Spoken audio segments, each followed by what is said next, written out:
ಕಲಬುರಗಿಯ Mannur multi speciality ಆಸ್ಪತ್ರೆ ಕಲ್ಯಾಣ ಕರ್ನಾಟಕ ಭಾಗದ ಪ್ರಸಿದ್ಧ ಆಸ್ಪತ್ರೆಗಳಲ್ಲಿ ಒಂದಾಗಿದೆ.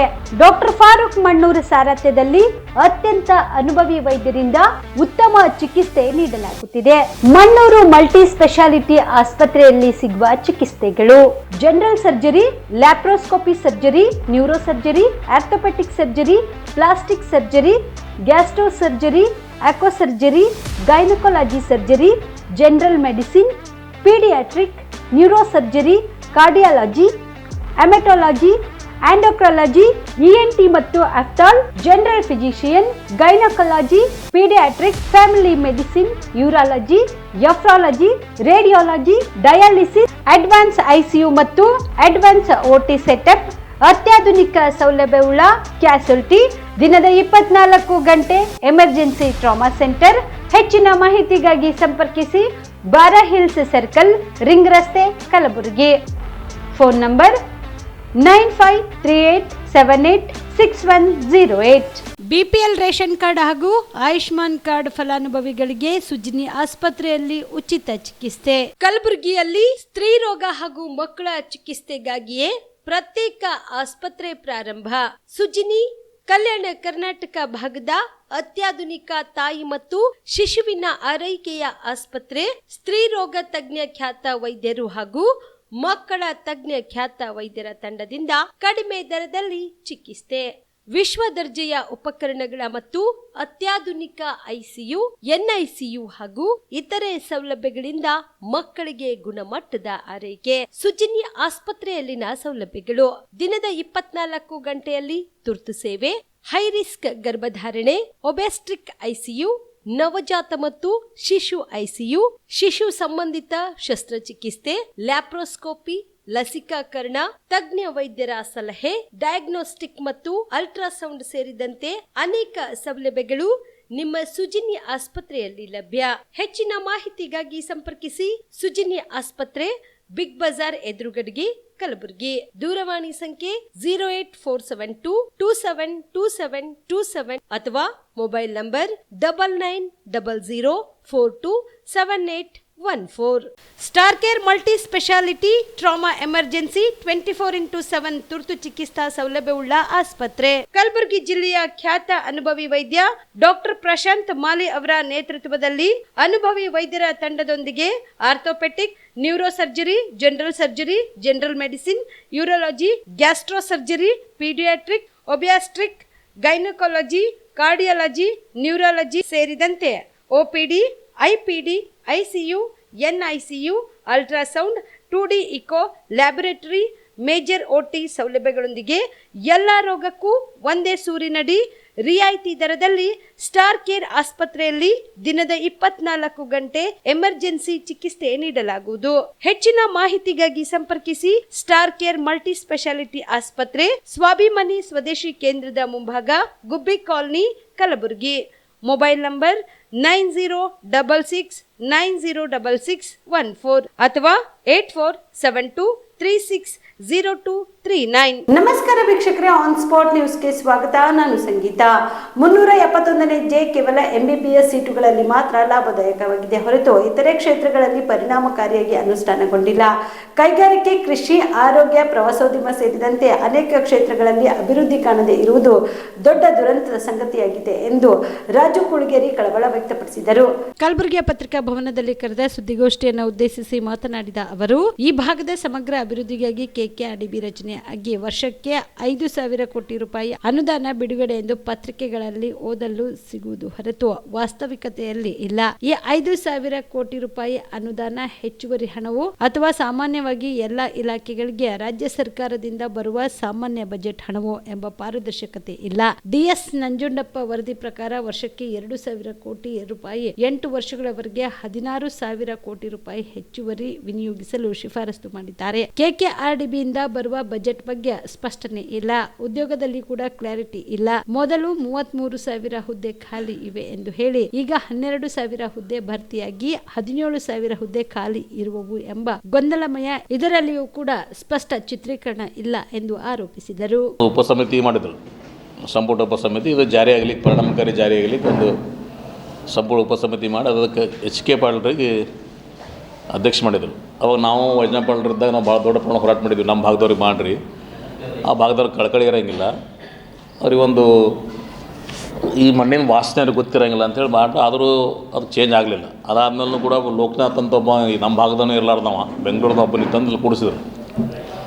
ಅದೆಲ್ಲ ಗೊತ್ತಿದ್ದ ವಿಷಯ. ಅದು ನಮ್ಮದು ಸುಮಾರು ಹೋರಾಟ ಮಾಡಿದ್ವಿ, ಇಂಪ್ಲಿಮೆಂಟ್ ಮಾಡಲಿಕ್ಕೆ ಹೋರಾಟ ಮಾಡಿದ್ವಿ, ಇಂಪ್ಲಿಮೆಂಟ್ ಪರಿಣಾಮಕಾರಿ ಜಾರಿ ಆಗಲಿಕ್ಕೂ ಹೋರಾಟ ಮಾಡಿದ್ವಿ. ಅದಾಗಲ್ಲ ಲೋಕನಾಥ್ ಅವ್ನು ನಮ್ಮ ವಿರುದ್ಧ ಮಾಡ್ಕೋತೇ ಹೋದ. ಈಗ ಈ ಸರ್ಕಾರ, ಕಾಂಗ್ರೆಸ್ ಸರ್ಕಾರ ಬಂದಮೇಲೆ ಸುದೈವದಿಂದ ನಮ್ಮವರೇ ಭಾಗದಿಂದ, ನಮ್ಮ ಭಾಗದವರೇ ಆದಂಥ ಮತ್ತು ಜಿಲ್ಲಾ ಉಸ್ತುವಾರಿ ಸಚಿವರು ಮತ್ತು ಈ ಭಾಗಕ್ಕೆ 317Jಗೆ ಅವಾಗ ಪಾರ್ಲಿಮೆಂಟ್ನಾಗಲಿ ಬೇರೆ ಕಡೆ ಆಗಲಿ ಹೋರಾಟ ಮಾಡ್ತಕ್ಕಂಥವ್ರು ಅವ್ರ ಪುತ್ರ ಆದಂಥ ಇವತ್ತು ಪ್ರಿಯಾಂಕ್ ಖರ್ಗೆ ಅವರು ಇವರು ಸಂಪುಟ ಉಪಸಮಿತಿ ಅಧ್ಯಕ್ಷರಾಗ್ಯಾರ. ಅಧ್ಯಕ್ಷರಾಗಿ ಸುಮಾರು 1.5 ವರ್ಷ ಅಲ್ಲಿ ಕಳೆದು ಬಂತು. ಇದುವರೆಗೂ ಎಷ್ಟು ಸಭೆಯೋ ಗೊತ್ತಿಲ್ಲ. ಅಥವಾ ಈ ನೇಮಕಾತಿ ಬಗ್ಗೆ ಆಗಲಿ, ಮುಂಬಡ್ತಿ ಬಗ್ಗೆ ಆಗಲಿ, ಅಥವಾ KKRDB ದುಡ್ಡು ಬರ್ತಕ್ಕಂಥದ್ದಾಗಲಿ, ಅದ್ರ ಬಗ್ಗೆ ಯಾವುದೇ ರೀತಿ ಪರಿಣಾಮಕಾರಿಯಾಗಿ ಇಲ್ಲಿವರೆಗೂ ಆ ಉಪಸಮಿತಿ ಕೆಲಸ ಮಾಡಿಲ್ಲ. ಒಂದು ದೊಡ್ಡ ದುರ್ದೈವ. ಮತ್ತು ಈಗ ನೀವು 370J ನೀವು ನೋಡ್ತಿದ್ರೆ ಓನ್ಲಿ MBBS. ನಾನೊಬ್ಬ ಡಾಕ್ಟರ್ ಇದ್ದೀನಂತಂತಲ್ಲ, ಕೇವಲ MBBSಗಳು ಮಾತ್ರ ಇದು ಲಾಭದಾಯಕದ ಹೊರತು ಬೇರೆ ಯಾವ ಕ್ಷೇತ್ರನೂ ಇಲ್ಲ ಸರ್. ನೀವು ಎಲ್ಲ ಕ್ಷೇತ್ರ ನೋಡ್ರೆ ಹೊಡ್ಕೊಬಡ್ಕೊನೇ ಇಲ್ಲ, ಕೇವಲ MBBSನೇ ಮಾತ್ರ ಇದು ಆಗ್ತದೆ. ನೀವು ಒಂದು ಆಧಾರ್ ಕಾರ್ಡ್ ಹೇಳಬೇಕಂತಂದ್ರೆ ಇನ್ನೂ ಒಂದು 5-6 ವರ್ಷನಾಗ ಮನೆಗೆ 2 ಡಾಕ್ಟರ್ ಆಗ್ತಾರೆ. ಈ 370J ಇದು ಹಿಂಗೆ ಮುಂದುವರಿತಂದ್ರೆ ಆಧಾರ್ ಕಾರ್ಡ್ ನಮ್ಮ ಮನೆಯೇ ಅದ, ನಮ್ಮ ಮನೆ 15-16 ಮನೆ ಒಂದು ರೋ ಅದ, ಅದ್ರಾಗ ಓಸು ಡಾಕ್ಟರ ಎಲ್ಲ 370J ಒಳಗೆ. PG ಅಂತೂ ಈಗ ಸಾಕಾಗ್ಯದ PGಗಳು. ಹಂಗಾಗ್ತದೆ. ಇನ್ನೂ 5 ವರ್ಷನಾಗ ಇಡೀ ಕಲ್ಯಾಣ ಕರ್ನಾಟಕ ಬರೀ ಡಾಕ್ಟ್ರೇ ಕಾಣ್ತಾರೆ ಇವಾಗ. ಅದು ಒಂದಾಯ್ತು. ಈಗ ಇದು ಈ ಭಾಗಕ್ಕೆ KKRDB ಮಾಡಿದ್ರು, ಕಲ್ಯಾಣ ಕರ್ನಾಟಕ ಅಭಿವೃದ್ಧಿ ಹೋರಾಟ ಇದು ಅಂಥೇಳಿ. ಸರ್ ನಾವೊಂದು 7 ವರ್ಷ ಕೆಳಗೆ ಒಂದು RTIದಾಗ ಕೇಳಿದ್ದು ನಾನು. ಈ ಯೂಶಲಿ ಈ ಬೋರ್ಡ್ಗಳಂತಂದ್ರೆ ಈ ಸಾಮಾನ್ಯವಾಗಿ PWDಗೆ, ಆರೋಗ್ಯ ಇಲಾಖೆಗೆ ಅಥವಾ ಪಶುಸಂಗೋಪನಾ ಇಲಾಖೆಗೆ ಸಪ್ರೇಟ್ ಆದಂಥ ಒಂದು ದುಡ್ಡು ಬರ್ತದೆ ಬಜೆಟ್ ಎವ್ರಿ ಇಯರ್. ಆ ಬಜೆಟ್ಗೆ ನಾನು RTIನಾಗ ಕೇಳಿದಾಗ KKRDB ಬರ್ತಕ್ಕಂಥ ಬಜೆಟ್ ಎಷ್ಟು, ಇಲಾಖಾವಾರು ಬಜೆಟ್ ಎಷ್ಟು ಅಂದ್ರೆ ಇಲಾಖಾವಾರು ಬಗ್ಗೆ ನಮ್ಮ ಮಾಹಿತಿ ಇಲ್ಲ, KKRDBಗೆ ಎಷ್ಟು ಕೊಡ್ತೀವಿ ಅಂಥೇಳಿ ಮಾಹಿತಿ ಇದೆ. ಅಂದ್ರೆ ಆ ಇಲಾಖಾವಾರು ಇವ್ರ ಮಾಹಿತಿ ಇಲ್ಲ. ಡಿಸೆಂಬರ್ 4ರಂದು ಕರ್ನಾಟಕ ರಾಜ್ಯ ಸರ್ಕಾರಿ ನೌಕರರ ಸಂಘದ ಚುನಾವಣೆ ಜರುಗಲಿದೆ ಎಂದು ಪರಿವರ್ತನಾ ಪ್ಯಾನೆಲ್ನ ಅಧ್ಯಕ್ಷ ಸ್ಥಾನದ ಅಭ್ಯರ್ಥಿ ಬಸವರಾಜ ಬಳ್ಳೊಂಡಿಗೆ ಹೇಳಿದರು. ಕಲಬುರಗಿಯ ಪತ್ರಿಕಾ ಭವನದಲ್ಲಿ ಕರೆದ ಸುದ್ದಿಗೋಷ್ಠಿಯನ್ನು ಉದ್ದೇಶಿಸಿ ಮಾತನಾಡಿದ ಅವರು, ಕರ್ನಾಟಕ ರಾಜ್ಯ ಸರ್ಕಾರಿ ನೌಕರರ ಸಂಘ ಕಲಬುರಗಿ ಘಟಕದ ವತಿಯಿಂದ 2024-29ನೇ ಸಾಲಿನ ಅವಧಿಗಾಗಿ ಜಿಲ್ಲಾಧ್ಯಕ್ಷ, ಖಜಾಂಚಿ, ರಾಜ್ಯ ಪರಿಷತ್ ಸದಸ್ಯ ಸ್ಥಾನಗಳಿಗೆ ಡಿಸೆಂಬರ್ 4ರಂದು ಬೆಳಗ್ಗೆ 9ರಿಂದ ಸಂಜೆ 4 ಗಂಟೆಯವರೆಗೆ ನಡೆಯಲಿರುವ ಚುನಾವಣೆಯಲ್ಲಿ ಪರಿವರ್ತನಾ ಪ್ಯಾನೆಲ್ನ ಅಭ್ಯರ್ಥಿಗಳಾದ ಚಿತ್ತಾಪುರ ತಾಲೂಕಾ ಸರ್ಕಾರಿ ನೌಕರರ ಸಂಘದ ಅಧ್ಯಕ್ಷರಾದ ಬಸವರಾಜ ಬಳ್ಳೊಂಡಗಿ ಜಿಲ್ಲಾಧ್ಯಕ್ಷ ಸ್ಥಾನಕ್ಕೆ, ಸುರೇಶ್ ವಗ್ಗೆ ಖಜಾಂಚಿ ಸ್ಥಾನಕ್ಕೆ ಮತ್ತು ಧರ್ಮರಾಯ್ ಜವಳಿ ರಾಜ್ಯ ಪರಿಷತ್ ಸ್ಥಾನಕ್ಕೆ ಸ್ಪರ್ಧಿಸುತ್ತಿದ್ದು, ಅವರ ಗೆಲುವಿಗಾಗಿ ಎಲ್ಲ ನಿರ್ದೇಶಕರು ತಮ್ಮ ಅಮೂಲ್ಯವಾದ ಮತವನ್ನು ನೀಡಬೇಕು ಎಂದು ಮನವಿ ಮಾಡಿಕೊಂಡರು.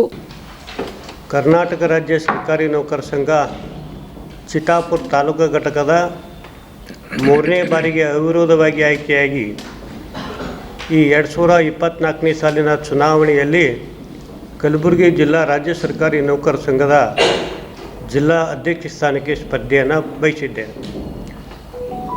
ಹಾಗಾಗಿ ಇವತ್ತು ಡಿಸೆಂಬರ್ 4ನೇ ತಾರೀಕಿನಂದು ಜಿಲ್ಲಾ ಪದಾಧಿಕಾರಿಗಳ ಚುನಾವಣೆ ನಡೆಯಲಿದ್ದು, ಈ 3 ಅಭ್ಯರ್ಥಿಗಳು ನನ್ನ ಪೆನಲಲ್ಲಿ ಸ್ಪರ್ಧೆಯನ್ನು ಮಾಡಿದ್ದೇವೆ. ಈ ಬಾರಿ ನಾವು ಬದಲಾವಣೆಯನ್ನು ಮಾಡುವ ಸಲುವಾಗಿ ಕಲಬುರಗಿ ಜಿಲ್ಲೆಯಲ್ಲಿ ಒಂದು ಪರಿವರ್ತನಾ ಪೆನಲ್ ಅಂತ ರಚನೆ ಮಾಡಿಕೊಂಡು ಸುಮಾರು ಕಲಬುರಗಿ ಜಿಲ್ಲೆಯಲ್ಲಿ 50 ಮತಕ್ಷೇತ್ರಗಳಿವೆ. ಈ 50 ಮತಕ್ಷೇತ್ರಗಳಲ್ಲಿ 66 ಸ್ಥಾನಗಳು ಚುನಾಯಿತ ಪ್ರತಿನಿಧಿಗಳು ಆಯ್ಕೆಯಾಗುವಂಥದ್ದು ಮತ್ತು 10 ತಾಲೂಕುಗಳ ಅಧ್ಯಕ್ಷರು ಈ ಮತದಾನದಲ್ಲಿ ಭಾಗವಹಿಸ್ತಾರೆ. ಒಟ್ಟು ಕಲಬುರಗಿ ಜಿಲ್ಲೆಯಲ್ಲಿ 76 ಮತದಾರರು ಮತದಾನ ಚಲಾವಣೆಯನ್ನು ಮಾಡ್ತಾ ಇದ್ದಾರೆ. 76 ಮತದಾರರು. ಇವತ್ತು ನಾವು ಈ ಬಾರಿ ಕಲಬುರಗಿ ಜಿಲ್ಲೆಯ ಸರ್ಕಾರಿ ನೌಕರ ಸಂಘದ ಜಿಲ್ಲಾ ಪದಾಧಿಕಾರಿಗಳು ಬದಲಾವಣೆ ಮಾಡ್ತಕ್ಕಂಥ ಉದ್ದೇಶದಿಂದ ಕಲಬುರಗಿ ಜಿಲ್ಲೆಯಲ್ಲಿ 50 ಮತಕ್ಷೇತ್ರಗಳಲ್ಲಿ ನಮ್ಮ ಪರಿವರ್ತನಾ ಪೆನಲ್ ಒಂದು ಬೆಂಬಲಿತ ಅಭ್ಯರ್ಥಿಗಳನ್ನು ನಾವು ಸ್ಪರ್ಧೆ ಇಳಿಸಿದ್ದೀವಿ. ಸೊ ನವಂಬರ್ 14ನೇ ತಾರೀಕಿನಂದು ಏನು ನಿರ್ದೇಶಕರ ಚುನಾವಣೆ ಆಯಿತು, ಆ ನಿರ್ದೇಶಕರ ಚುನಾವಣೆಯಲ್ಲಿ ನಮ್ಮ ಪರಿವರ್ತನಾ ಪೆನಲ್ ಬೆಂಬಲಿತ ಅಭ್ಯರ್ಥಿಗಳು 54 ಅಭ್ಯರ್ಥಿಗಳು ಜೈವೇರಿ ಗಳಿಸಿರ್ತಕ್ಕಂಥದ್ದು ಭಾಳ ಸಂತೋಷದಿಂದ ನಾನು ಹೆಮ್ಮೆಯಿಂದ ಹೇಳಲಿಕ್ಕೆ ಬಯಸ್ತೇನೆ.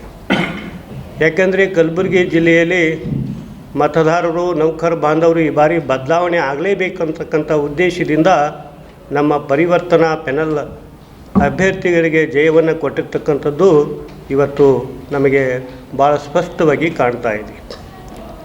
ಇವತ್ತು ನಾನು 2 ಬಾರಿ ಸುಮಾರು 10 ವರ್ಷ ಚಿತ್ತಾಪುರ ತಾಲೂಕಿನ ಅಧ್ಯಕ್ಷನಾಗಿ ಕೆಲಸ ಮಾಡ್ತಕ್ಕಂಥ ಸಂದರ್ಭದಲ್ಲಿ ನಾನು ಕೂಡ ಕಲಬುರಗಿ ಜಿಲ್ಲಾ ಸರ್ಕಾರಿ ನೌಕರ ಸಂಘದ ಒಬ್ಬ ಕಾರ್ಯಕಾರಿ ಸಮಿತಿ ಕಳ್ಳತನ, ಸುಲಿಗೆ, ದರೋಡೆ ಪ್ರಕರಣಗಳಲ್ಲಿ ಭಾಗಿಯಾಗಿದ್ದು ಗಮನಕ್ಕೆ ಬಂದರೆ ಇನ್ನು ಮುಂದೆ ಆಗುವ ಪರಿಣಾಮ ಕಠಿಣವಾಗಿರುತ್ತವೆ. ಬದುಕಿನಲ್ಲಿ ಬದಲಾವಣೆಯಾಗಿ ಸರಿ ದಾರಿಯಲ್ಲಿ ನಡೆದರೆ ಸರಿ, ಮತ್ತೆ ಹಳೆ ಚಾಳಿ ಮುಂದುವರಿಸಿದರೆ ಪರಿಣಾಮ ನೆಟ್ಟಗಿರೋದಿಲ್ಲ ಎಂದು ಕಲಬುರಗಿ ನಗರ police commissioner doctor Sharanappa ST ಖಡಕ್ ಆಗಿ ಸೂಚನೆ ನೀಡಿದ್ದಾರೆ. ಕಲಬುರಗಿ ನಗರದ ರೋಜಾ ವಿಶ್ವವಿದ್ಯಾಲಯ ಮತ್ತು ಬ್ರಹ್ಮಪುರ ಠಾಣಾ ವ್ಯಾಪ್ತಿಯಲ್ಲಿನ ಎಂಒಬಿಗಳ ಪರೇಡ್ ನಡೆಸಿ ಎಚ್ಚರಿಕೆ ನೀಡಿದ ಪೊಲೀಸ್ ಕಮಿಷನರ್ ಅವರು ಹಳೆ ಪ್ರಕರಣಗಳು ಮರುಕಳಿಸದಂತೆ ನಡೆದುಕೊಳ್ಳಬೇಕು. ಬಾಲ ಬಿಚ್ಚೋದು ಕಂಡು ಬಂದರೆ ಆಗುವ ಪರಿಣಾಮ ನಿಮ್ಮ ಊಹೆಗೂ ಕಠಿಣವಾಗಿರುತ್ತದೆ ಎಂದು ಎಚ್ಚರಿಕೆ ನೀಡಿದರು. ಈ ಸಂದರ್ಭದಲ್ಲಿ ಡಿಸಿಪಿ, ಎಸ್ಪಿ ಸೇರಿದಂತೆ 4 ಠಾಣೆಯ ಅಧಿಕಾರಿಗಳು ಇದ್ದರು.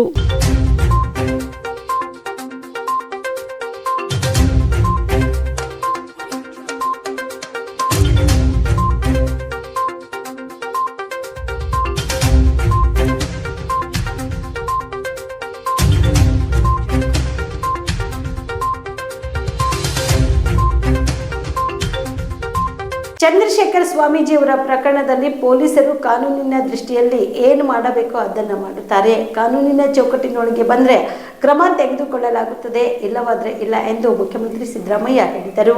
ಇಂದು ಕೆಂಗಲ್ ಹನುಮಂತಯ್ಯ ಅವರ ಪುಣ್ಯಸ್ಮರಣೆ ಪ್ರಯುಕ್ತವಾಗಿ ಅವರ ಪ್ರತಿಮೆಗೆ ಮಾಲಾರ್ಪಣೆ ಮಾಡಿದ ಬಳಿಕ ಮಾಧ್ಯಮದವರ ಜೊತೆ ಮಾತನಾಡಿದ ಅವರು, ಜೆಡಿಎಸ್ ಬಿಡುವಾಗ ಮಾಡಿದ ನಾಟಕವನ್ನೇ ಈಗ ಮಾಡುತ್ತಿದ್ದಾರೆ ಎಂದು ಕೇಂದ್ರ ಸಚಿವ ಎಚ್.ಡಿ. ಕುಮಾರಸ್ವಾಮಿ ಅವರ ಹೇಳಿಕೆಗೆ ಜೆಡಿಎಸ್ನಿಂದ ನನ್ನನ್ನು ಉಚ್ಚಾಟಿಸಲಾಗಿತ್ತು, ನಾನು ಬಿಡಲಿಲ್ಲ ಎಂದರು. ಅವರು ಹೇಳಿದ್ದನ್ನು ಮಾಧ್ಯಮಗಳು ಹೇಳುತ್ತಿದ್ದಾರೆ, ಮಾಧ್ಯಮಗಳು ಏಕಿರಬೇಕು ಎಂದು ಸಿಎಂ ಖಾರವಾಗಿ ಪ್ರಶ್ನೆ ಮಾಡಿದರು.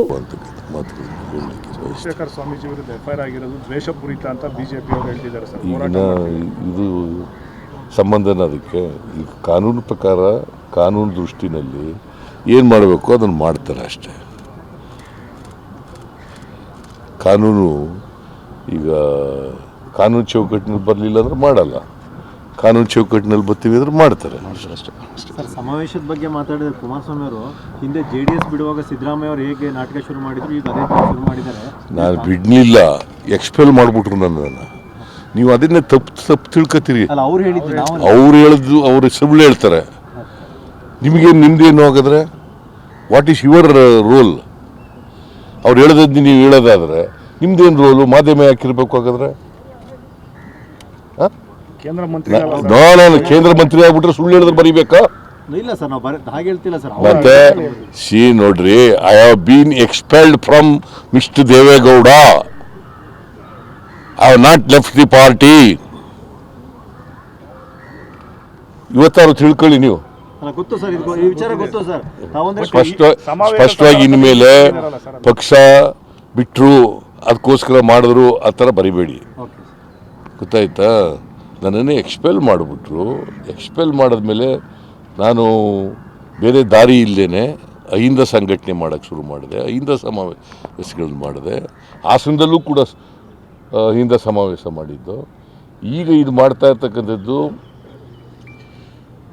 ಇವತ್ತು ಜನರಿಗೆ, ಇಡೀ ರಾಜ್ಯದ ಜನರಿಗೆ ಕೃತಜ್ಞತೆಗಳನ್ನು ಹೇಳಬೇಕು ಅಂತೇಳಿ ಪಕ್ಷ ಮತ್ತು ಸ್ವಾಭಿಮಾನಿಗಳ ಒಕ್ಕೂಟದಿಂದ ಏರ್ಪಡಿಸಿರ್ತಕ್ಕಂಥ ಸಮಾವೇಶ. ಇದು ಬರೀ ಸ್ವಾಭಿಮಾನಿಗಳ ಒಕ್ಕೂಟ ಅಲ್ಲ, ಇದು ಸರ್ಕಾರ ಮತ್ತು ಸ್ವಾಭಿಮಾನಿಗಳ, ಇದು ಕಾಂಗ್ರೆಸ್ ಪಕ್ಷ ಪ್ರದೇಶ ಕಾಂಗ್ರೆಸ್ ಪಕ್ಷ ಮತ್ತು ಸ್ವಾಭಿಮಾನಿಗಳ ಒಕ್ಕೂಟ ಜಂಟಿ ಆಶ್ರಯದಲ್ಲಿ ನಡೀತಾ ಇರ್ತಕ್ಕಂಥದ್ದು. ಇದಕ್ಕೆ ಸುರ್ಜೇವಾಲಾ ಅವರನ್ನು ಕೂಡ ಆಹ್ವಾನ ಮಾಡಿದ್ದೀನಿ, ಖರ್ಗೆ ಅವ್ರಿಗೂ ಕೂಡ ಆಹ್ವಾನ ಮಾಡಿದ್ದೀನಿ, ಗೊತ್ತಾಯ್ತಾ. ಅದರಿಂದ ಇವತ್ತು ಮೀಟಿಂಗ್ ಕೂಡ ಮಾಡ್ತಾ ಇದ್ದಾರೆ ಇವರು, ಪ್ರದೇಶ ಕಾಂಗ್ರೆಸ್ ಸಮಿತಿ ಅಧ್ಯಕ್ಷರು ಮೀಟಿಂಗ್ ಕೂಡ ಮಾಡ್ತಾ ಇದ್ದಾರೆ. ಪಕ್ಷನೂ ಕೂಡ ಇದರಲ್ಲಿ ಸಕ್ರಿಯವಾಗಿ ಭಾಗವಹಿಸ್ತಾರೆ. ಅದೇ ಆರೋಪನವ್ರು ಮಾಡಿ ಸರ್, ಪಕ್ಷ ಬಿಟ್ಟು ಹೋಗಿದ್ರು, ಈಗ ಮತ್ತೆ ಆ ರೀತಿಯ ಅದು ಪುನಃ ಅದನ್ನೇ ಕೇಳ್ತೀಯಲ್ಲಪ್ಪ. ಸರ್ ಅಂದರೆ ಪಕ್ಷದಿಂದ ಬಿಟ್ಟು ಸಪ್ರೇಟ್ ಮಾಡಕ್ಕೆ ಹೊರಟಿದ್ರು. ಪಕ್ಷದಿಂದ ಬಿಟ್ಟಲ್ಲ, ನಾನು ಎಕ್ಸ್ಪೆಲ್ ಮಾಡಿದ್ಮೇಲೆ ಏನು ಮಾಡಬೇಕು? ಅಲ್ಲ, ಈಗ ಆ ಥರ ನಾನು ಎಕ್ಸ್ಪೆಲ್ ಮಾಡಿದ್ದನ್ನು ವಿರೋಧ ಮಾಡಬೇಕಾ ಬೇಡ? ಹಾಂ, ಪಕ್ಷ ಕಟ್ಟಿದವ್ರು ನಾವು ಜನತಾದಳ ಎಸ್, ಸೆಕ್ಯುಲರ್. ಈಗ ಸೆಕ್ಯುಲರ್ ಆಗಿ ಉಳಿದಿದೆಯಾ? ಕೋಮುವಾದಿಗಳ ಜೊತೆ ಸೇರ್ಕೊಂಡ ಮೇಲೆ ಯಾವ ಸೆಕ್ಯುಲರ್ ಆಗಿದೆ ಅದು? ಹಾಂ, ವೇರ್ ಇಸ್ ದಿ ಸೆಕ್ಯುಲರಿಸಮ್? ಕಾನ್ಸ್ಟಿಟ್ಯೂಷನಲ್ಲಿ ಬಸವಣ್ಣನವರ ಬಗ್ಗೆ ಅವಹೇಳನಕಾರಿಯಾಗಿ ಹೇಳಿಕೆ ನೀಡಿರುವ ವಿಜಯಪುರ ಶಾಸಕ ಬಸನಗೌಡ ಪಾಟೀಲ್ ಯತ್ನಾಳ್ ಅವರು ಕೂಡಲೇ ಕ್ಷಮೆ ಯಾಚಿಸಬೇಕು ಎಂದು ಅಖಿಲ ಭಾರತ ವೀರಶೈವ ಲಿಂಗಾಯತ ಮಹಾಸಭಾದ ಅಧ್ಯಕ್ಷ ಶರಣು ಪಾಟೀಲ ಮೋತಕಪಳ್ಳಿ ಆಗ್ರಹಿಸಿದರು. ಚಿಂಚೋಳಿ ಪಟ್ಟಣದ ವೀರಶೈವ ಲಿಂಗಾಯತ ಮಹಾಸಭಾ ಕಚೇರಿಯಲ್ಲಿ ನಡೆದ ಸುದ್ದಿಗೋಷ್ಠಿಯನ್ನು ಉದ್ದೇಶಿಸಿ ಮಾತನಾಡಿದ ಅವರು, ವಿಜಯಪುರ ಶಾಸಕ ಬಸನಗೌಡ ಪಾಟೀಲ್ ಯತ್ನಾಳ್ ಅವರಿಗೆ ಮೊದಲೇ ಸಂಸ್ಕಾರ ಇಲ್ಲ. ಸಂಸ್ಕಾರ ಇಲ್ಲದ ಅವರು ಧರ್ಮಗುರು ಬಸವಣ್ಣನವರನ್ನು ಅವಹೇಳನಕಾರಿಯಾಗಿ ನಿಂದನೆ ಮಾಡಿದ್ದಕ್ಕೆ ಧರ್ಮ ನಿಂದನೆಯ ಪಶ್ಚಾತ್ತಾಪಕ್ಕಾಗಿ ಧರ್ಮಸ್ಥಳ ಕೂಡಲ ಸಂಗಮಕ್ಕೆ ಹೋಗಿ ಗುರು ಬಸವಣ್ಣನವರಿಗೆ ಕ್ಷಮೆ ಕೇಳಬೇಕು ಎಂದರು. ಕಳೆದ ಕೆಲ ದಿನಗಳ ಹಿಂದೆ ರಾಜ್ಯ ವಕ್ಫ್ ಮಂಡಳಿಯಿಂದ ಆಗಿರುವ ರೈತರ ಭೂ ಕಬಳಿಕೆ ವಿಷಯವಾಗಿ ವಿಜಯಪುರ ಶಾಸಕ ಬಸನಗೌಡ ಪಾಟೀಲ್ ಯತ್ನಾಳ್ ನೇತೃತ್ವದಲ್ಲಿ ಪ್ರಾರಂಭವಾದ ಚಳವಳಿ ಸಭೆಯಲ್ಲಿ ಶಾಸಕ ಬಸನಗೌಡ ಪಾಟೀಲ್ ಯತ್ನಾಳ್ ಅವರು ಬಸವಣ್ಣನವರ ಬಗ್ಗೆ ಅವಹೇಳನಕಾರಿಯಾಗಿ ಮಾತನಾಡಿರುವುದು ಅತ್ಯಂತ ಖಂಡನೀಯವಾಗಿದೆ ಎಂದರು. ನಮ್ಮ ರಾಜ್ಯದ ವಿಜಯಪುರದ ಶಾಸಕರಾದಂಥ ಸನ್ಮಾನ್ಯ ಬಸವನಗೌಡ ಪಾಟೀಲ್ ಯತ್ನಾಳ್ ಅವರು ಕರ್ನಾಟಕ ರಾಜ್ಯದಲ್ಲಿ ರಾಜ್ಯ ಸರ್ಕಾರ ನೀಡಿರ್ತಕ್ಕಂಥ ವಕ್ಫ್ ನೋಟಿಸ್ ಅನ್ನ ವಿರೋಧಿಸಿ ಬೀದರ್ನಿಂದ ಒಂದು ಹೋರಾಟವನ್ನು ಅವರು ಪ್ರಾರಂಭ ಮಾಡಿದ್ರು. ಹೋರಾಟ ಪ್ರಾರಂಭ ಮಾಡಿ ಬೀದರ್ನ ಒಂದು ಜಿಲ್ಲೆಯ ಒಂದು 2-3 ಗ್ರಾಮಗಳಿಗೆ ಅವರು ಹೋಗಿದ್ರು. ಜನರ ಅಹವಾಲನ್ನು ಸ್ವೀಕಾರ ಮಾಡಿದ್ರು. ಆ ಸಮಯದಲ್ಲಿ ಜನರಿಗೆ, ರೈತರಿಗೆ ತಾವು ವಕ್ಫ್ ವಿರುದ್ಧ ಹೋರಾಟಕ್ಕೆ ಬನ್ನಿ, ಇಲ್ಲಾಂದ್ರೆ ಬಸವಣ್ಣನ ರೀತಿಯಲ್ಲಿ ತಾವು ಹೊಳೆಯಲ್ಲಿ ಜಿಗಿರಿ ಅನ್ನುವಂತ ಒಂದು ಮಾತನ್ನು ಹೇಳಿದ್ರು. ಅವ್ರು ಹೇಳ್ತಕ್ಕಂಥ ಮಾತಿನ ಅರ್ಥ ಏನಂದ್ರೆ, ಬಸವಣ್ಣನವರು ಈ ಒಂದು ದುಷ್ಟ ಶಕ್ತಿಗಳ ವಿರುದ್ಧ ಅವತ್ತಿನ ಕಾಲದಲ್ಲಿ ನಡ್ತಕ್ಕಂಥ ಒಂದು ಸಾಮಾಜಿಕ ಶೋಷಣೆ ವಿರುದ್ಧ ಹೋರಾಟ ಮಾಡಲಾಗಿದೆ, ಕೈಲಾಗದೆ ಪಲಾಯನ ಮಾಡಿ ಹಳ್ಳದಲ್ಲಿ ಜಿಗಿದ್ರು ಅನ್ನುವಂತ ಒಂದು ಕೀಳು ಮಟ್ಟದ ಹೇಳಿಕೆಯನ್ನ ಯತ್ನಾಳ್ ಅವರು ನೀಡಿದ್ದನ್ನ ಖಂಡಿಸಿ ಇವತ್ತು ಚಿಂಚೋಳಿ ತಾಲೂಕಿನ ಎಲ್ಲಾ ಬಸವಪರ ಸಂಘಟನೆಗಳ ವತಿಯಿಂದ ಆ ಹೇಳಿಕೆಯನ್ನು ಖಂಡಿಸಿ ನಾವು ಪತ್ರಿಕಾಗೋಷ್ಠಿಯನ್ನು ಆಯೋಜನೆ ಮಾಡಿದ್ದೆವು. ಈ ಪತ್ರಿಕಾಗೋಷ್ಠಿಯಲ್ಲಿ ನಾನು ಅಖಿಲ ಭಾರತ ವೀರಶೈವ ಮಹಾಸಭಾ ಅಧ್ಯಕ್ಷನಾಗಿ ನಾನು ಉಪಸ್ಥಿತೇನೆ. ನನ್ನ ಜೊತೆಗೆ ಬಸವ ಸಮಿತಿಯ ಅಧ್ಯಕ್ಷರಾದಂತಹ ನೀಲಕಂಠ ಸಿಳೀನ್ ಅವರು, ರಾಷ್ಟ್ರೀಯ ಬಸವದಳದ ಅಧ್ಯಕ್ಷರಾದಂತಹ ಸನ್ಮಾನ್ಯ ಶ್ರೀ ನಂದಿಕುಮಾರ್ ಪಾಟೀಲ್ ಅವರು, ಅಖಿಲ ಭಾರತ ವೀರಶೈವ ಮಹಾವೇದಿಕೆಯ ಅಧ್ಯಕ್ಷರು ಆದಂತಹ ಶಂಭು ಶಿವಪುರಿ ಅವರು, ನಮ್ಮ ಚಂದಾಪುರ್ನ ಬಸವ ಬಳಗದ ಮುಖಂಡರು, ಸದಾ ಬಸವಪರ ಸಂಘಟನೆಗಳ ನೇತೃತ್ವವನ್ನು ವಹಿಸಿರ್ತಕ್ಕಂಥ ಸಹೋದರ ಸೂರ್ಯಕಾಂತ್ ಹುಲಿಯಣ್ಣವರು, ನಮ್ಮ ಸಮಾಜದ ಯುವಕರು, ನಮ್ಮ ವೀರಶೈವ ಮಹಾಸಭೆಯ ಪದಾಧಿಕಾರಿಗಳಂತ ರಮೇಶ್ ಜೊನ್ನಲ್ ಅವರು ಸಹ ಒಂದು ಪತ್ರಿಕಾಗೋಷ್ಠಿಯಲ್ಲಿ ಉಪಸ್ಥಿತರಿದ್ದಾರೆ. ಈ ಸುದ್ದಿಗೋಷ್ಠಿಯಲ್ಲಿ ರಾಷ್ಟ್ರೀಯ ಬಸವದಳದ ಅಧ್ಯಕ್ಷ ನಂದಿಕುಮಾರ ಪಾಟೀಲ್, ಸೂರ್ಯಕಾಂತ್ ಹುಲಿ, ನೀಲಕಂಠ ಶೀಳಿನ್, ಶಂಕರ್ ಶಿವಪುರ್, ವೀರೇಶ್ ಎಂಪಳ್ಳಿ, ಶಂಭು, ರಮೇಶ್ ಕಲ್ಲೂರ್ ಸೇರಿದಂತೆ ಅನೇಕರು ಇದ್ದರು. ನನ್ನ ಪ್ರತಿಷ್ಠೆ ಹೆಚ್ಚಿಸಲು ಹೋರಾಟ ಮಾಡುತ್ತಿದ್ದೇನೆ. ಇದರಲ್ಲಿ ನನ್ನದು ಸ್ವಾರ್ಥವಿದೆ. ನಾನೇನು ನಿಸ್ವಾರ್ಥ ತ್ಯಾಗಿ ಸನ್ಯಾಸಿ ಅಲ್ಲ. ನಾನು ಏನಾದರೂ ಆಗಬೇಕೆಂದು ಹೋರಾಟ ಮಾಡುತ್ತಿದ್ದೇನೆ. ಮುಂದೆ ಕರ್ನಾಟಕದಲ್ಲಿ ನಾನು ನಂಬರ್ 1 ಆಗುತ್ತೇನೆ. ನಾನು ಮುಖ್ಯಮಂತ್ರಿ ಆದ ಬಳಿಕ ಮಾಧ್ಯಮಗಳೇ ನನ್ನ ಬಳಿ ಬರುತ್ತವೆ ಎಂದು ವಿಜಯಪುರ ಶಾಸಕ ಬಸನಗೌಡ ಪಾಟೀಲ್ ಯತ್ನಾಳ್ ಹೇಳಿದರು. ಬೆಳಗಾವಿ ನಗರದಲ್ಲಿ ಇಂದು ಮಾಧ್ಯಮಗಳ ಜೊತೆ ಮಾತನಾಡಿದ ಅವರು, ವಕ್ಫ್ ವಿರುದ್ಧ ಜನಜಾಗೃತಿಯನ್ನು ನಾವು ಮಾಡುತ್ತಿದ್ದೇವೆ. ಕಲ್ಯಾಣ ಕರ್ನಾಟಕ ಮುಗಿಸಿ ಕಿತ್ತೂರು ಕರ್ನಾಟಕ ಪ್ರವೇಶಿಸಿದ್ದೇವೆ. ನಾಳೆ ಸಂಜೆ ನಾವೆಲ್ಲ ದೆಹಲಿಗೆ ಹೋಗುತ್ತಿದ್ದೇವೆ. ಇಲ್ಲಿಯವರೆಗೂ ಮಠ, ಮಂದಿರ ವಕ್ಫ್ ಆಸ್ತಿ ಅಂತ ಆಗಿವೆ. ಅದರ ಬಗ್ಗೆ ವರದಿ ಕೊಡುತ್ತೇವೆ. ಜಂಟಿ ಸದನ ಸಮಿತಿ ಸದಸ್ಯರನ್ನು ಅವರನ್ನು ಭೇಟಿಯಾಗಿ ಮನವಿ ಮಾಡುತ್ತೇವೆ. ಅಷ್ಟಕ್ಕೆ ಮಾತ್ರ ನಮ್ಮ ಪ್ರವಾಸವಿದೆ ಎಂದರು. ರಾಜ್ಯ ಸರ್ಕಾರ ಅಲ್ರಿ, ಇಡೀ ದೇಶದ ಕ್ಯಾನ್ಸರ್ ಐತದು. ರಾಜ್ಯ ಸರ್ಕಾರ ಕ್ಯಾನ್ಸರ್ ಅಲ್ಲ. ರಾಜ್ಯ ಸರ್ಕಾರ ಇವ್ ಜಮೀರ್ ಅಹಮದ್ ಖಾನ್ ಹಚ್ಚಿದ ಬೆಂಕಿ. ಲಕ್ಷಾಂತರ ಎಕರೆ, 1,11,000 ಎಕರೆ ಅಂದಿದ್ದ ಭೂಪ ಈಗ 6,20,000 ಕ್ಲೇಮ್ ಮಾಡ್ತಾ ಇದಾರೆ ವಕಫ್ನವ್ರು. ನಮ್ಮ ದೇಶದಲ್ಲಿ 38 ಲಕ್ಷ. ನಮ್ಮ ದೇಶದ ಒಂದು ಸೀರಿಯಸ್ನೆಸ್ ತಿಳ್ಕೊರಿ. ಯಾರನ್ನೋ ಅವ್ರ ಬಗ್ಗೆ ಮಾತಾಡಿ ಇವ್ರ ಬಗ್ಗೆ ಅವ್ರ ಬಗ್ಗೆ ಯಾಕೆ ಮಾತಾಡ್ಕೋಬೋದು? ನಮ್ ಕೆಲಸ ಇಲ್ಲ. ನೀವು ನಿಮ್ಮ ಇದರಲ್ಲಿ ಎಷ್ಟೋ ಚಾನಲ್ಗಳು ಒಳ್ಳೆ ಇದನ್ನ ಕೊಡ್ಲಕತ್ತಾರ ನಮ್ಗೆ, ಅವ್ರನ್ನ ಅಭಿನಂದಿಸ್ತೀನಿ. ನೀವು ಅವ್ರ ಆಪ್ತ ವಲಯ ಯಾಕೆ ನನ್ ಗಂಟು ಬಿದ್ದೀರಿ? ನೀವು ಮುಖ್ಯಮಂತ್ರಿಗಳ ಏನ ಆಯ್ಕೆ ಕರ್ತವ್ಯ ಹೈಕಮಾಂಡ್ ಬಿದ್ದಿದೆ, ಅದಾದ್ಮೇಲೆ ರಾಜ್ಯದಲ್ಲಿ ಉಚ್ಚಾಟನೆ ಮಾಡ್ತಾರತ್ತ ಆ ಬಗ್ಗೆ ಚರ್ಚೆ ಆಗ್ತಿದೆ ಅಂತ ಒಂದು ಚರ್ಚೆ ನಡೀತಾ ಇದೆ ಸರ್. ಮಹಾರಾಷ್ಟ್ರ ಚುನಾವಣೆ ಮುಂದೆ ಮತ್ತೊಂದು ರಾಜ್ಯ ಚುನಾವಣೆ ಬರ್ತವೆ, ಏನೂ ಆಗೋದಿಲ್ಲ. ನೀವ್ ಯಾಕೆ ನನಗೆ ಮಾಧ್ಯಮದವ್ರು ಯಾಕೆ ಗಾಬರಿ ನಾನು ಉಚ್ಚಾಟನೆ ಯತ್ನಾಳ್ ಉಚ್ಚಾಟನೆ ಮುಂದೆ ಏನು ಯತ್ನಾಳ್ ಭವಿಷ್ಯ ಏನೋ ವಿಚಾರ ಮಾಡಿ. ನಾ ನಂಬರ್ 1 ಆಗ್ತೀನಿ ಕರ್ನಾಟಕ. ನೀವು ಬರ್ಕೊಂಡು ಇಟ್ಕೋರಿ. ಅವಾಗ ನಿಮ್ ಮಾಧ್ಯಮದವ್ರಿಗೆ ಎಲ್ಲಾರು ಕರೆದು ಹೇಳ್ತೀನಿ. ಅವಾಗ ನೀವು ಕರಿತೀರಲ್ಲ ನಾನು ಮುಖ್ಯಮಂತ್ರಿ ಆದ್ಮೇಲೆ ನಮ್ ಚಾನಲ್ ಬರ್ರಿ, ನಿಮ್ ಚಾನಲ್ ನಿಮ್ ಯಾವ ಚಾನಲ್ ಬರುದಿಲ್ಲಪ್ಪ. ನೀವು ಉಚ್ಚಾಟನೆ ಮಾಡ್ಲಿಕ್ಕೆ ಹೆಚ್ಚು ಪ್ರೆಷರ್ ನೀವು ಮಾಧ್ಯಮದವ್ರು ಮಾಡಿರಿ. ನಾನು ನೋಡ್ರಿ ರಾಜ್ಯದಾಗ ನಂಬರ್ 1 ಆಗವನೆ. ನೀವೇನ್ ನಮ್ ಪರವಾಗಿ ಬರೀರಿ, ಬೇಕಾದ್ರೆ ಬಿಡ್ರಿ. ಈಗ ನಂದು ಒಂದು ಸೋಷಿಯಲ್ ಮೀಡಿಯಾ ಐತಿ. ನೀವ್ ಏನಾರ ತಪ್ಪು ಬರೆದ್ರು ಅದ್ರಾಗ ಹೀಗೂ ಹೇಳಿದ್ರ ಯತ್ನಾಡ್ರತ್ತ ನಾನೊಂದು ಹಾಕ್ತೇನೆ. ಪ್ರೀತಿ ಐತೋ ನಾನು ಮುಗಿಸ್ಬೇಕೈತಿರೋ ಯಾರು ಗೊತ್ತಾ? ಒಮ್ಮೆ ಪ್ರೀತಿ ತೋರಿಸಿ ನನ್ನ ಕಡೆ ಮಾತಾಡಿಸ್ತೀರ, ಅದನ್ನ ಸಂಜಿತನ ಅದೇ ಹೇಳ್ತೀರಿ. ಅದಕ್ಕೆ ಪ್ರೀತಿ ಐತೆ. ಇಷ್ಟು ನೀವು ಬಂದಿರಿ, ನಿಮ್ಗೆಲ್ಲ ಧನ್ಯವಾದಗಳು. ಹಳೆ ಬ್ರೇಕ್ಫಾಸ್ಟ್ ಇದೆ ಎಲ್ಲ ನಾ ಮಾಡ್ಕೊಂಡು. ಹಾ, ಈಗ ಮೊದಲ ಹಂತ ಮುಗೀತೀಗ. ಈಗ 2ನೇ ಹಂತದಲ್ಲಿ ನೋಡ್ರಿ, ಇದು ಚಿಕ್ಕಬಳ್ಳಾಪುರನಾಗ ನಿನ್ನೆ ದಲಿತರು ಜಮೀನ ಅವ್ರ ಪಾಪ 100 ವರ್ಷದಿಂದ ಮಾಡ್ಕೊಂಡ್ ಬಂದ್ ದಲಿತರ ಹೊಲಕ್ ಹೋಗಿ ಕೆಲವೊಂದು ಮುಸ್ಲಿಂ ಮತಾಂದ್ರು ಬಡಗಿ ತಗೊಂಡು ಹೊಡೆದು ಅವ್ರನ್ನ ಹೊರಗೆ ಹಾಕೋ ಪ್ರಯತ್ನ ಮಾಡಿ. ನಾವ್ ಇಲ್ಲಿ ಬಿಡುದಿಲ್ಲ. ಬಹಳಷ್ಟು ಕಾಂಗ್ರೆಸ್ನವ್ರು ಹೇಳಿದ್ರು ನಮ್ಗೆ. ಏನ್ ಹೇಳಿದ್ರು? ಈ ಉಪಚುನಾವಣೆ ಸಲಾಗಿ ವಕಫ್ ಮಾತಾಡ್ತಾಕತ್ತಾರ. ಯಾರು?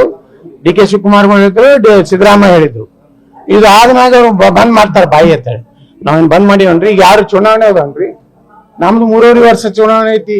ಪಾರ್ಲಿಮೆಂಟ್ ಏನ 4 ವರ್ಷ ಚುನಾವಣೆ ಐತಿ. ನಾವು ಆ ಚುನಾವಣೆ ಸಲ ರಾಜಕಾರಣ ಮಾಡ್ಬೇಕತ್ತಿಲ್ಲ. ನೀವು ಮಾಧ್ಯಮದವರು ಇಷ್ಟು ಚೆನ್ನಾಗಿ ನಮ್ಮ ವಕಫ್ ಬಗ್ಗೆ ಎಷ್ಟು ಜನರಲ್ಲಿ ಒಂದೊಂದು ಚಾನಲ್ಗಳು ಅಂತರೂ ಪಾಪ ಏನು ರೈತರನ್ನ ಜನರ ಜಾಗೃತಿ ಮಾಡೋ ಬಹಳ ದೊಡ್ಡ ಕಾಂಟ್ರಿಬ್ಯೂಷನ್ ನಿಮ್ಮ ಚಾನಲ್ಗಳದ್ದು ಇದೆ. ನಾ ಇಲ್ಲ ಅನ್ನೋದಿಲ್ಲ. ಆದ್ರೆ ಹಳ್ಳಿ ನಾವು ಮಾತಾಡೇನ್ರಿ, ನೀವು ಮಾತಾಡಿ ಅದಕ್ಕೆ ಕೇಳ್ತೀರಿ. ಅವು ಕೆಲ್ಸಕ್ಕೆ ಬರ್ಲಾರ್ದು ಕೇಳ್ಕೊತ್ ಕೂತು ನಾ ಏನ್ ಮಾಡ್ಲಿ? ಯಾರ ದೀಪ ಆರ್ಯಾವ?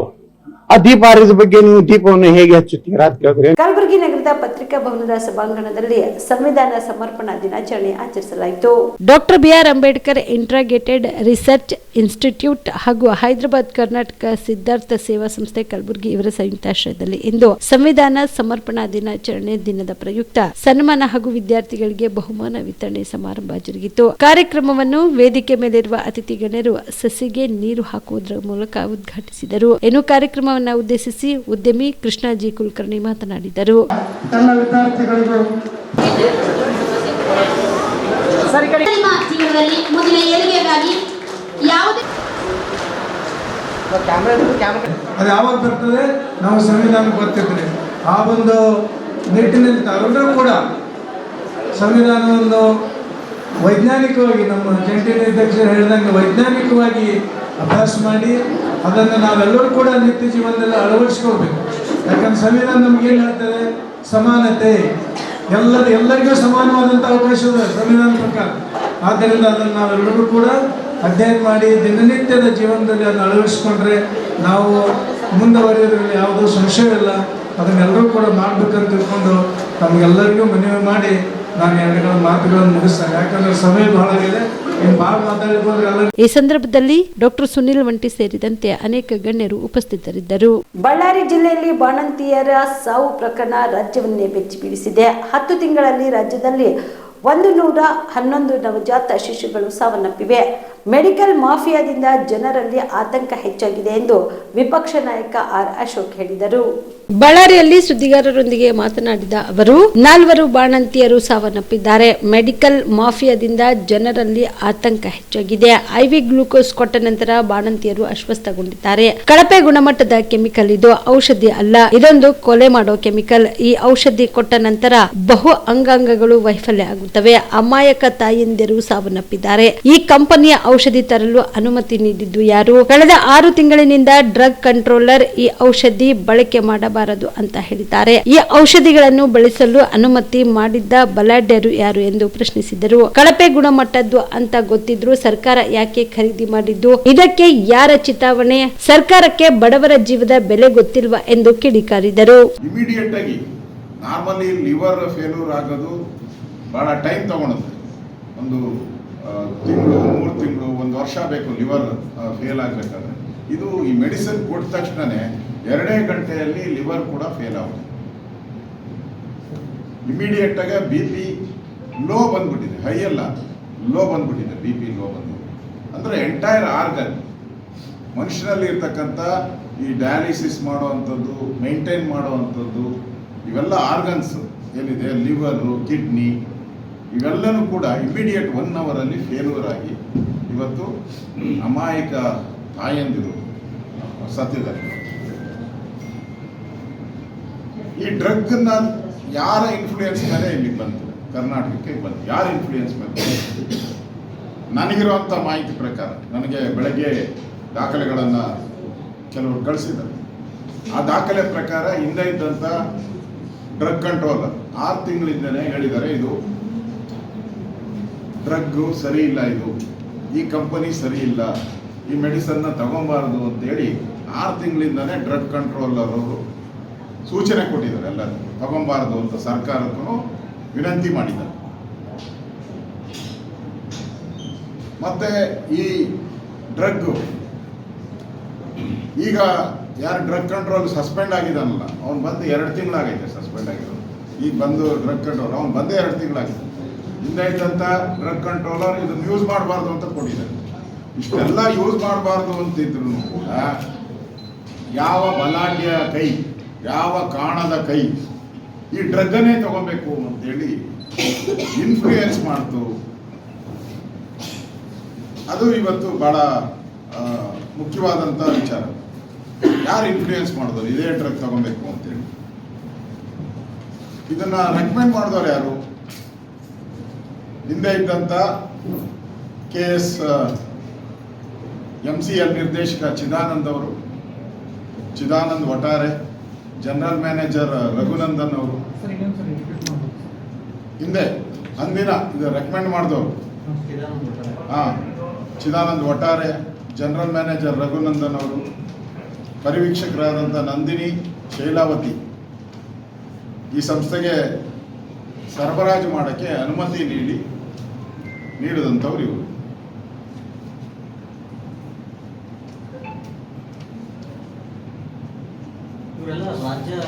ಇವರೆಲ್ಲರೂ ಕೂಡ ಹಿಂದೆ ಇದನ್ನು ಪರೀಕ್ಷೆ ಮಾಡಿದಾಗ 97 ಬ್ಯಾಚ್ಗಳಲ್ಲಿ ಒಂದೊಂದು ಬ್ಯಾಚಲ್ಲೇ ಕಳಿಸೋದು.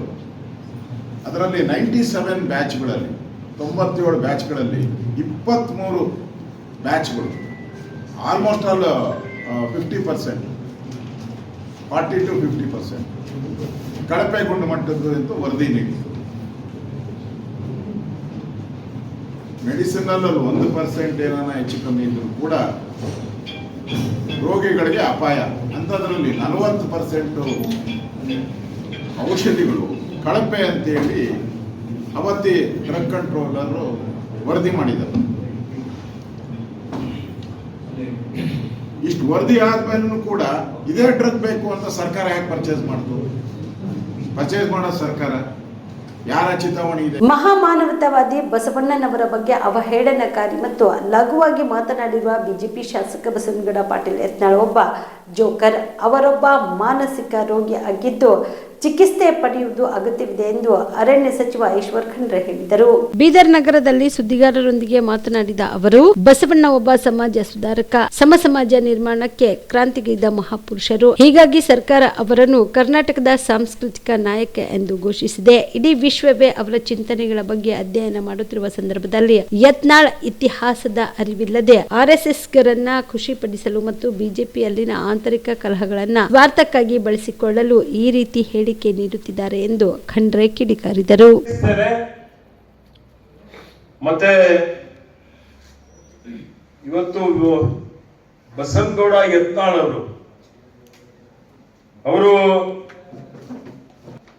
ಅವರೊಬ್ಬ ಮಾನಸಿಕ ರೋಗಿ. ಇವತ್ತು ಅವರು ಯಾವುದಾದ್ರೂ ಒಬ್ಬ ಮಾನಸಿಕ ವೈದ್ಯರ ಹತ್ರ ಹೋಗಿ ಚಿಕಿತ್ಸೆ ಪಡೆಯುವುದು ಸೂಕ್ತ ಅಂತ ಹೇಳಿ ನಾನು ಹೇಳಿಕೆ ಬಯಸ್ತಾ ಇದ್ದೀನಿ. ಅವ್ರೇನು ಹೇಳಿಕೆ ಕೊಟ್ಟಿದ್ದಾರೆ, ಬಸವಣ್ಣನವರು ಹೊಳೆ ಹಾರಿ ಇವತ್ತು ಆತ್ಮಹತ್ಯೆ ಮಾಡಿಕೊಂಡಿದ್ದಾರೆ, ಹೇಳಿ ಅನ್ನುವಂತ ರೀತಿಯಲ್ಲಿ ಬಿಂಬಿಸುವಂತಹ ಒಂದು ಕೆಲಸವನ್ನು ಮಾಡಿದ್ದಾರೆ. ಇದು ಅತ್ಯಂತ ನೀಚವಾದಂಥದ್ದು. ಇತಿಹಾಸ ಅರಿಯದೆ ಇವತ್ತು ಸಂಘ ಪರಿವಾರದವರಿಗೆ, ಸಂಘಿಗಳಿಗೆ ಇವತ್ತು ಖುಷಿ ಪಡಿಸಲಿಕ್ಕೆ ಈ ರೀತಿ ಏನು ಹೇಳಿಕೆ ಕೊಟ್ಟಿದ್ದಾರೆ, ಇದು ನಿಜವಾಗಿಯೂ ಅತ್ಯಂತ ಖಂಡನೀಯ ಅನ್ನುವಂತ ಒಂದು ಮಾತನ್ನು ಇಲ್ಲಿ ನಾನು ಹೇಳಿಕೆ ಬಯಸ್ತಾ ಇದ್ದೀನಿ. ವಿಶ್ವಗುರು ಬಸವಣ್ಣನವರನ್ನು ನಾವು ನಮ್ಮ ರಾಜ್ಯದ ಸಾಂಸ್ಕೃತಿಕ ನಾಯಕ ಅಂತ ಹೇಳಿ ಘೋಷಣೆ ಮಾಡಿದ್ದೇವೆ. ಸಮಾಜಕ್ಕಾಗಿ ಇವತ್ತೇನು 12ನೇ ಶತಮಾನದಲ್ಲಿ ಸಮಾಜ ಧಾರ್ಮಿಕ ಕ್ರಾಂತಿ ನಡೀತು. ಸ್ವಾತಂತ್ರ್ಯ, ಸಮಾನತೆ, ಕಾಯಕ, ದಾಸೋಹ, ಸಹೋದರತ್ವ, ಸಹಬಾಳ್ವೆಯ ತಳದ ಮೇಲೆ ಸುಂದರವಾದಂತಹ ಭವ್ಯವಾದಂತಹ ಸಮಾಜ ನಿರ್ಮಾಣ ಮಾಡಬೇಕು ಅಂತ ಹೇಳಿ ಇಡೀ ಜಗತ್ತು ಇವತ್ತು ಬಸವಣ್ಣನವರ ಬಗ್ಗೆ, ಅವರ ಇತಿಹಾಸದ ಬಗ್ಗೆ ಅಧ್ಯಯನ ಮಾಡಲಿಕ್ಕೆ, ತಿಳ್ಕೊಳ್ಳಿಕ್ಕೆ ಪ್ರಯತ್ನ ಮಾಡಿದಂತಹ ಸಂದರ್ಭದಲ್ಲಿ ತನ್ನ ವೈಯಕ್ತಿಕ ಸ್ವಾರ್ಥಕ್ಕಾಗಿ ತಮ್ಮ ಪಕ್ಷದ ಏನು ಆಂತರಿಕ ಕಲಹಗಳೇನಿದ್ದಾವೆ, ಆಂತರಿಕ ಕಲಹಗಳನ್ನು ಇವತ್ತು ಅದನ್ನು ತಮ್ಮ ಸ್ವಾರ್ಥಕ್ಕಾಗಿ ಬಳಸಿಕೊಳ್ಳಿಕ್ಕೆ ಏನು ಪಕ್ಷ ತನ್ನ ಹತೋಟಿಯಲ್ಲಿ ತರಬೇಕು ಅಂತ ಹೇಳಿ ಈಗೇನು ಅವರು ನಾಟಕ ಮಾಡ್ತಾ ಇದ್ದಾರೆ ಪ್ರತಿಭಟನೆ ನೆಪದಲ್ಲಿ. ಇದು ಬರೀ ನಾಟಕ ಅಂತ ಹೇಳಿಕ್ಕೆ ಬಯಸ್ತಾ ಇದ್ದೇನೆ. ಅವರ ಹೇಳಿಕೆಯಿಂದ ಇಡೀ ಜಗತ್ತಿನಾದ್ಯಂತ ಇರುವಂತಹ ಬಸವಾನಿಗಳಿಗೆ ಅತ್ಯಂತ ನೋವಾಗಿದೆ. ವಿನಾಶಕಾಲ ವಿಪರೀತ ಬುದ್ಧಿ ಅನ್ನುವಂತ ರೀತಿಯಲ್ಲಿ ಇವರು ಬಸವನಗೌಡ ಹೇಳಿಕೆ, ಯತ್ನಾಳ್ ಅವರು ಏನು ಹೇಳಿಕೆ ಕೊಟ್ಟಿದ್ದಾರೆ, ಇದರ ಫಲ ಬಸವ ಭಕ್ತರು ಅವರಿಗೆ ಮುಂದಿನ ದಿನಮಾನಗಳಲ್ಲಿ ಇವತ್ತು ಕೊಡ್ತಾರೆ ಅನ್ನುವಂಥ ಮಾತನ್ನು ಹೇಳಿಕೆ ಬಯಸ್ತಾ ಇದ್ದೇನೆ. ಇನ್ನೊಂದು ಅತ್ಯಂತ ಮಹತ್ವದಾದಂತಹ ಒಂದು ವಿಷಯ ಏನಪ್ಪಾ ಅಂತ ಹೇಳಿದ್ರೆ, ಮೌನಂ ಸಮ್ಮತಿ ಲಕ್ಷಣಂ ಅನ್ನುವಂತ ರೀತಿಯಲ್ಲಿ ಭಾರತೀಯ ಜನತಾ ಪಕ್ಷದವರು ಇವರು ಯಾವ ರೀತಿಯಲ್ಲಿ ಇವರ ನಿಜವಾದಂತ ಬಣ್ಣ ಇಂಥ ಪರಿಸ್ಥಿತಿಯಲ್ಲಿ ಬಯಲಾಗ. ಇವಿಷ್ಟು ಈವರೆಗಿನ ಸುದ್ದಿಗಳು. ಹೀಗೆ ನೋಡ್ತಾ ಇರಿ ಆನ್ ಸ್ಪಾಟ್ ನ್ಯೂಸ್. ಇದು ಕ್ಷಿಪ್ರ, ನಿಖರ, ನೇರ. ಕಾಮರೆಡ್ಡಿ ಆರ್ಥೋ ಮತ್ತು ಟ್ರಾಮಾ ಕೇರ್ ಆಸ್ಪತ್ರೆ, ಕಲಬುರಗಿ. Doctor S B. ಕಾಮರೆಡ್ಡಿ ಹಾಗೂ ಡಾಕ್ಟರ್ ಪ್ರತಿಮಾ ಎಸ್. ಕಾಮರೆಡ್ಡಿ ಸಾರಥ್ಯದಲ್ಲಿ ಕಳೆದ 11 ವರ್ಷಗಳಿಂದ ಸಾವಿರಾರು ರೋಗಿಗಳಿಗೆ ದಿನದ 24 ಗಂಟೆ ತುರ್ತು ಸೇವೆ ನೀಡಿದ ಶ್ರೇಯಸ್ಸು. ಆರ್ಥೋ ಚಿಕಿತ್ಸೆಗೆ ನುರಿತ ವೈದ್ಯರ ತಂಡ, neuro surgery, joint replacement surgery, interventional pain clinic, plastic surgery, facial maxillo surgery, ದಿನದ 24 ಗಂಟೆ ಲ್ಯಾಬ್ ಸೌಲಭ್ಯ, ದಿನದ 24 ಗಂಟೆ ಮೆಡಿಕಲ್ ಸೌಲಭ್ಯ, ಡಿಜಿಟಲ್ ಎಕ್ಸ್ರೇ, ದಿನದ 24 ಗಂಟೆ ಬ್ಲಡ್ ಬ್ಯಾಂಕ್ ಸರ್ವಿಸ್, ದಿನದ 24 ಗಂಟೆ ಆಂಬ್ಯುಲೆನ್ಸ್ ಸೌಲಭ್ಯ. ಹೆಚ್ಚಿನ ಮಾಹಿತಿಗಾಗಿ ಸಂಪರ್ಕಿಸಿ ಸರ್ಕಾರಿ ಐಟಿಐ ಕಾಲೇಜು ಮುಂಭಾಗ, ಕಾಮರೆಡ್ಡಿ ಆರ್ಥೋ ಮತ್ತು ಟ್ರಾಮಾ ಕೇರ್ ಆಸ್ಪತ್ರೆ, ಕಲಬುರಗಿ. Phone number 08472256163.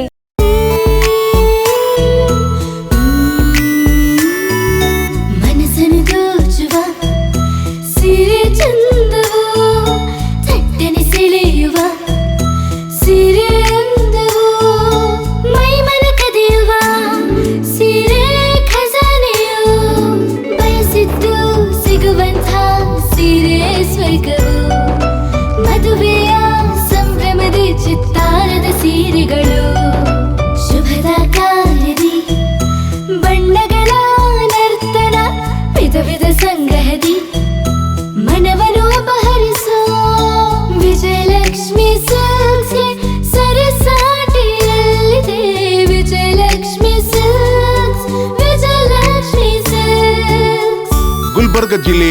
ಮಹಿಳೆಯರ ಮತ್ತು ಮಕ್ಕಳ ವಸ್ತ್ರಗಳ ಏಕೈಕ ಅತಿ ದೊಡ್ಡ showroom Vijayalakshmi silks, city centre mall, super market road, Gulbarga.